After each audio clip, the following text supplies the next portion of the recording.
오늘은 이 제물에 대한 말씀입니다. 하나님께서는 이 제물을 드려라 이제 이렇게 말씀을 하시는데, 이 제물을 드릴 때 가장 중요한 요소로 꼽는 것이 바로 흠없는 제물을 드릴 것을 누누이 말씀하고 있습니다.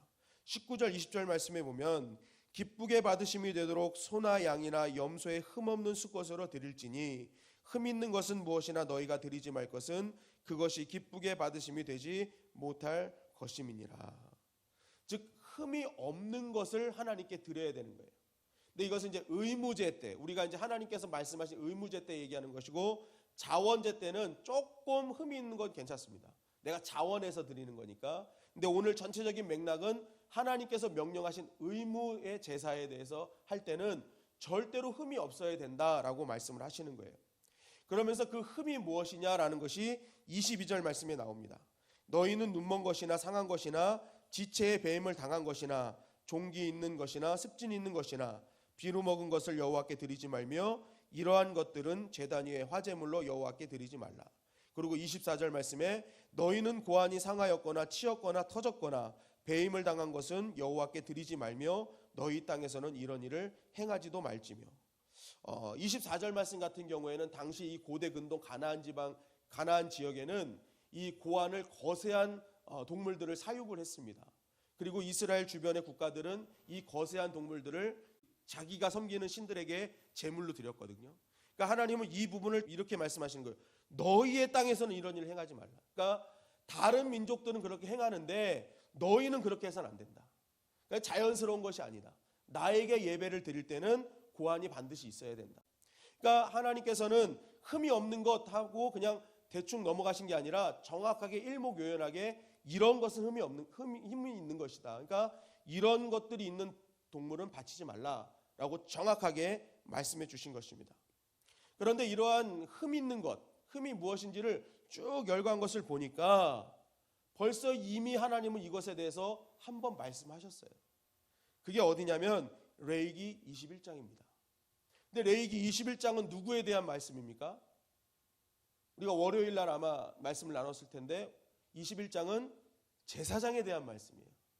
그러니까 제사장에 대해서 너희는 흠이 없어야 된다라고 얘기하시면서 그 흠에 대해서 쭉 얘기하셨는데 레위기 21장 18절부터 20절입니다. 보시면 누구든지 흠이 있는 자는 가까이 하지 못할지니 곧 맹인이나 다리 저는 자나 코가 불완전한 자나 지체가 더한 자나 발 부러진 자나 손 부러진 자나 등 굽은 자나 키 못 자란 자나 눈이 백막이 있는 자나 습진이나 버짐이 있는 자나 고안 상한 자나, 이러한 사람들은 어떻게 하라는 거예요? 제사장이 될 수 없다는 거예요. 그래서 제가 정리를 한번 해봤습니다. 그림을 좀 보여주시죠. 쭉 정리를 해보니까 제사장과 제물에는 공통적인 부분이 있어요. 흠이 있는 것, 흠이라고 말씀하신 공통적인 것이 있습니다. 그래서 제사장은 21장, 제물은 22장이거든요. 자, 한번 보시면 이렇게 볼 때 여기서 분명히 알 수 있는 것은 무엇입니까? 제사장과 제물에게는 동일하게 흠이 없어야 된다는 것을 하나님은 강조하고 계시다는 거예요. 그리고 중요한 것은 이런 흠이 없는 제사장, 흠이 없는 제물이 동시에 예배를 드릴 때 그 예배를 하나님이 기뻐하신다는 것입니다. 그러니까 동시에 이게 흠이 없어야 되는 것입니다. 저는 이것을 말씀을 준비하면서 아주 중요한 영적인 진리를 두 가지를 깨달았는데, 첫째는 우리가 드리는 예배는 예수님이 함께 하실 때, 예수님이 이끄시는 예배가 될 때에 비로소 완전한 예배, 하나님이 기뻐하시는 예배가 될 수 있다는 것입니다. 여러분, 흠 없는 사람이 어디 있겠습니까? 저기 있는 제사장의 어떤 흠 쭉 보면은 다리 저는 사람, 간지러운 사람, 안경 쓴 사람 다 안 되는 거예요. 그러면 오늘날의 대부분 그러한 목회자가 인도하는 예배는 현실로 따졌을 때 그게 하나님 기뻐하시는 예배다 아니다? 아닌 게 되는 거예요. 그러면은 지금 우리가 드리는 예배, 저도 안경을 썼잖아요. 저 다리 수술해서 다리도 절거든요. 그러면 이거는 뭐 맞는 게 하나도 없어요. 하는 게 없어요. 그러니까 우리가 지금 드리는 예배도 이게 헛된 예배인가? 그러나 그렇지 않다는 것이죠. 여기서 진정으로 하나님께서 원하시는 말씀은 무엇이냐? 우리 안에 우리 히브리서 4장 14절 말씀처럼 완전하신 대제사장이신 예수, 흠이 없으신 분이시잖아요. 그분은 죄가 없으시고 완전하신 예수 그리스도 아니십니까? 그런 대제사장이신 예수와 또한 흠없는 제물로 우리를 위해서 십자가에 달려 돌아가신 분이 또 예수님이십니다.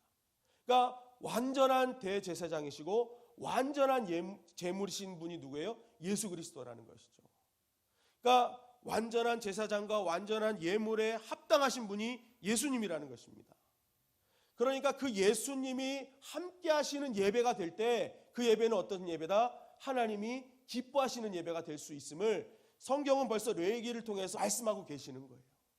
그러니까 너희가 예배를 드릴 때 그냥 너희가 예배 안 드리면 찝찝하니까 뭔가 사고가 날 것 같으니까 내가 혹시 예배 안 드리면 내가 불이익을 당하는 것이 아닌가라는 그러한 마음으로 예배 드리면 안 되고, 정말 너희가 예수님이 이끄시는 예배를 드리고 있는가, 예수님을 초청하고 너희가 예배를 드리고 있는가, 그것을 너희는 항상 기억해야 된다는 것이 바로 오늘 본문의 핵심이라는 것입니다. 여러분, 오늘 지금 이 예배 드릴 때 여러분 예수님을 초청하셨습니까? 예수 우리 왕이여 이곳에 오소서, 보좌로 주여 임하사 찬양을 받아주소서. 주님을 찬양하오니 주님을 경배하오니 왕이신 예수여 오셔서 좌정하사 다스리소서. 제가 이 찬양을 왜 드렸는가? 예수님을 초청한 것입니다.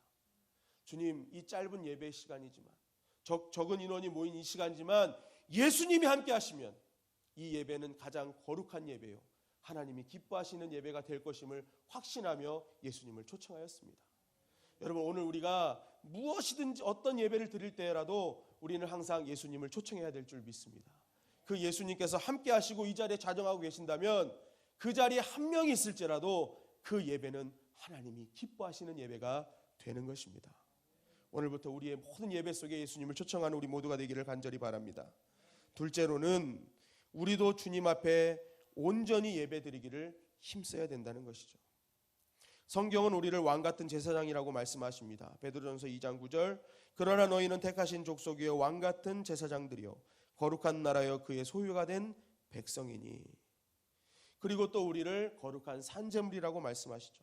로마서 12장 1절, 그러므로 형제들아 내가 하나님의 모든 자비하심으로 너희를 권하노니 너의 몸을 하나님이 기뻐하시는 거룩한 산제물로 드리라. 이는 너희가 드릴 영적 예배니라. 즉 우리도 뭐예요? 동일하게 제사장의 신분을 갖고 있고 또 동일하게 우리도 제물의 신분을 갖고 있다는 것이죠.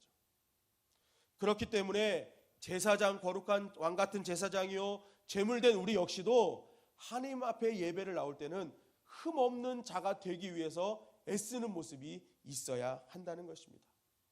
우리가 완벽하지 못해요. 사람이기 때문에. 그러나 완벽하지 못하지만 흠없는 자로 하나님 앞에 서기 위해서 철저한 몸부림이 있어야 된다는 거예요. 기도하며 회개하며 정말 하나님 보시기에 아름다운 모습으로 서기 위해서 이 한 번의 예배를 드릴 때 철저하게 내가 준비하고 나와야 된다는 것입니다. 어제도 말씀드렸지만 정말로 주일은 딱 구별해놔서 내가 토요일까지는 최선을 다해서 세상의 모든 일들을 감당하고 그 다음에 토요일 저녁부터는 주일 오기까지 최상의 컨디션으로 만들어놔야 된다는 것이죠.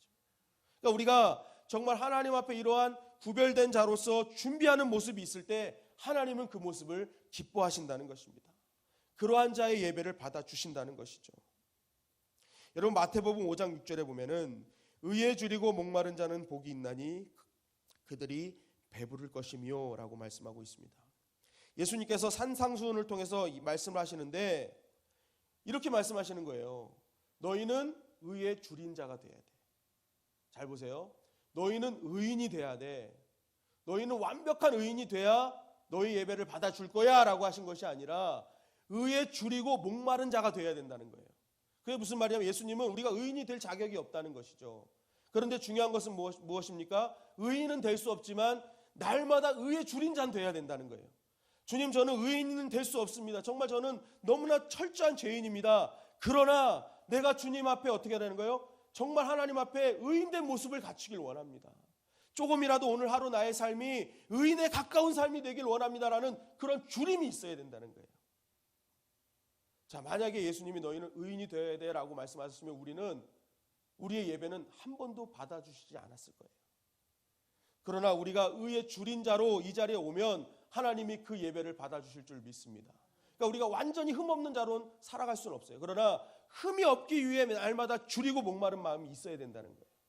하나님, 정말 내가 오늘도 이렇게 살았지만 내일은 정말 더 나은 삶을 살기 위해 주 앞에 엎드립니다라는 목마름이 있어야 됩니다. 영적인 목마름이 있을 때 그 목마름을 가진 자의 예배를 하나님이 받아 주신다는 것입니다. 그렇기 때문에 오늘 하루 나의 삶이 하나님 앞에 진정한 예배자의 삶이 되기 위해서 우리가 오늘 해야 될 일이 무엇인지는 오늘 말씀을 통해 우리는 자명하게 알 수 있는 것입니다. 그것은 먼저 우리의 삶의 현장에서는 항상 예수님께 이끌림을 받는 자가 되어야 되고, 나의 삶의 모든 가정과 삶의 모든 터전 위에 예수님을 초청하는 자가 되어야 되는 것입니다. 그럴 때 우리는 날마다 삶의 자리에서 우리는 진정한 예배자로 살아갈 수 있는 것이죠.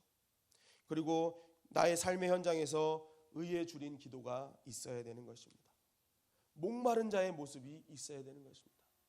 조금 하나님의 말씀에 벗어난 일을 했을 때 그러한 모습에 무릎 꿇고 회개하며 눈물 뿌리는 그러한 의에 줄인 자의 모습이 있을 때 하나님은 우리의 현장에서 우리의 예배를 받아 주시는 것입니다.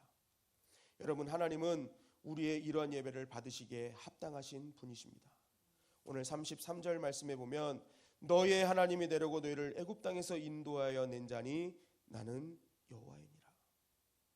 노예된 자리에서 하나님의 백성으로 이끌어 주신 분이십니다. 죄의 자리에서, 정말 죽음의 자리에서 생명의 자리로 이끌어 주신 분이 우리의 하나님이십니다. 내가 그런 하나님을 믿는다면 우리는 반드시 이러한 정말 의에 줄인 예배를 드려야 될 줄 믿습니다. 합당하신 분이잖아요. 만약 내가 의에 줄인 예배를 드리지 않는다, 그것은 내가 나를 죽음의 자리에서 생명의 자리로 이끄신 분이 하나님이심을 믿지 않는 거예요. 만약 이 말씀을 믿는다면 오늘 우리 예배가 달라지기를 간절히 바랍니다. 우리가 여태까지 드려졌던 예배가 형식적인 예배가 아니라 이전 예수님을 초청하는 예배, 예수님이 이끄시는 예배, 예수님의 이름에 충만한 예배를 드리고 그 예배 현장에서 철저하게 하나님 앞에 의에 줄인 그러한 몸부림을 치는, 영적으로 몸부림치는 우리 모두가 되기를 간절히 바랍니다.